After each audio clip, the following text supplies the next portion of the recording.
All right, in the Pac-12, this has kind of been Washington's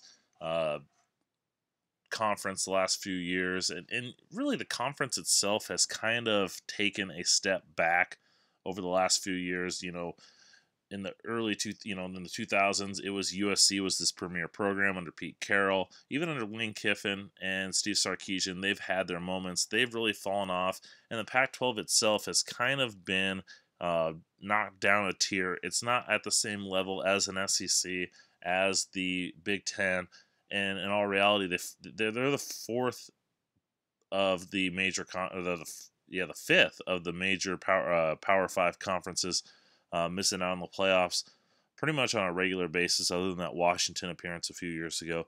They're looking to change things this year, and I think they have a great shot with Oregon, and that's my pick to win the North Division. Oregon's loaded. They've got a lot of returning starters back. Heck, they've got basically 12 returning starters.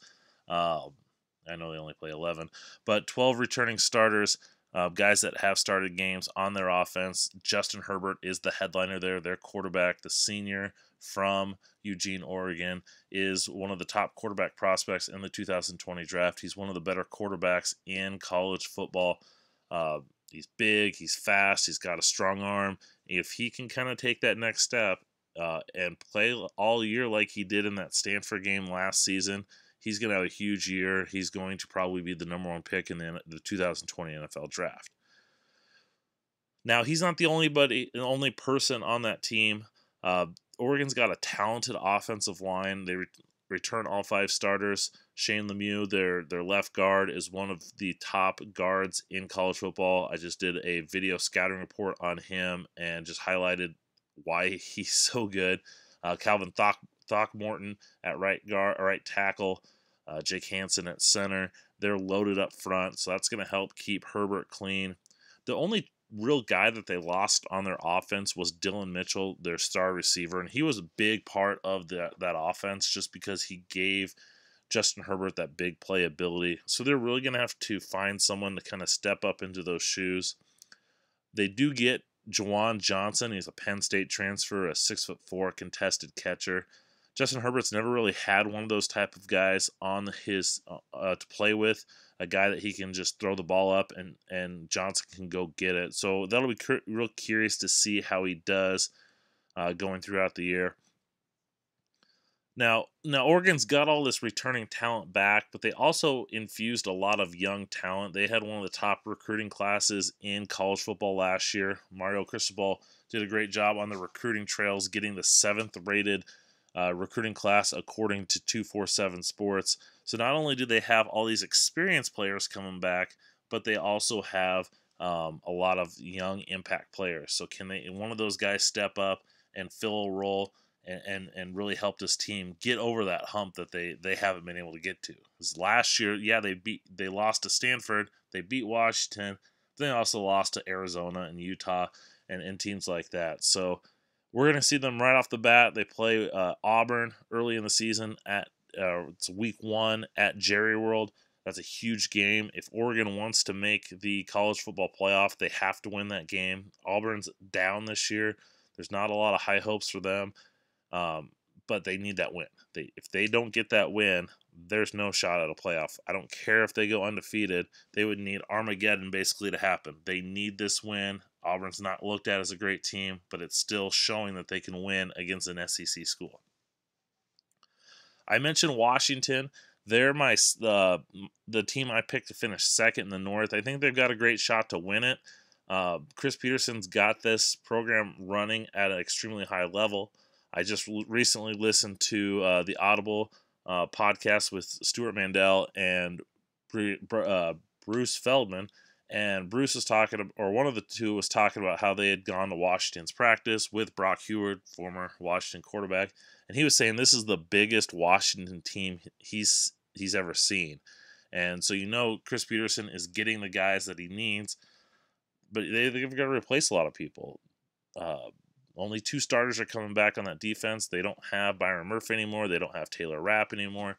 They're really looking to find some new guys to step up. Now they've got the coaching staff that develops guys. They've kind of plug and played the last several years, but that's a lot of people that they're missing.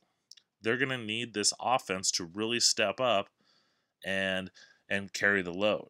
And the big person that you got to watch this season is the former Georgia transfer Jacob Eason. Jacob Eason's from Washington. He went to Georgia, started as a true freshman, got hurt. Fromm came in and replaced him. Eason's got number 1 pick overall potential. He's big, strong arm. He showed touch. He showed a lot of nuance to his game that you don't see out of a freshman quarterback. So they're going to need him to step up, carry the load on this offense till the defense gets going. It'll be important to see how that comes. I think Oregon's talented. I think Oregon's the better team, but I think Washington definitely has a chance. The last team that I think has a shot in the North is Stanford. Stanford's always going to be this pesky team, always going to be this quality run team, but they're taking a step back. They haven't been the same Stanford the last couple of years, and I don't think they're going to get back to it this year.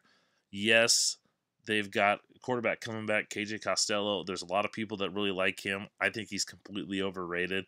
He's not a good quarterback in my opinion, at least not in transitioning to the NFL. It'll be curious to see how he does without J.J. Arcega-Whiteside. He got really bailed out last year, just being able to just throw the ball up and have Arcega-Whiteside go up and get it. He's not there anymore. They got a good tight end in Colby Parkinson, but Walker Little's got a lot of potential as an offensive tackle. But those are basically their 3 starters returning: Parkinson, Little, and Costello. Defensively, they've got to replace a lot too. Paulson Adebo is a cornerback to watch for the NFL draft. He's talented. He's big. But they've just got too many holes, and I just don't think they're quite the same level as Oregon or even Washington. The South, this is a big crapshoot because who's going to win this division? You'd think automatically, well, USC. But they've been down. They were not good last year. Clay Helton, is not a good coach. Can he get things going with Graham Harrell as his offensive coordinator? JT Daniels is back. Is he going to be able to take that next step in this true spread offense? Arizona State played well last year, but they lost a lot of their best players. N'Keal Harry's gone. Manny Wilkins is gone as their quarterback. They do have Eno Benjamin. They do have 15 total starters back. Can Herm Edwards get this program over that next hump? I think the team to watch, a sleeper team, could be Arizona. The second year in Kevin Sumlin's system, Khalil Tate, he's back yet again. He's a dynamic weapon. They went 5-7 last year. It's a wide open division. So if Khalil Tate and this program kind of gets clicking, who knows? Maybe they could make a run for it. But my pick to win the South is Utah. Here's a team that kind of gets overlooked a lot just because you got USC and those programs there, but they're consistently well run. They're strong. They're physical. They've got a good running back in Zach Moss. They're not going to be flashy. They're not going to probably win 9 or 10 or 11 games. They'll probably win 8 or 9, win the division, and then go on and probably lose to the North team.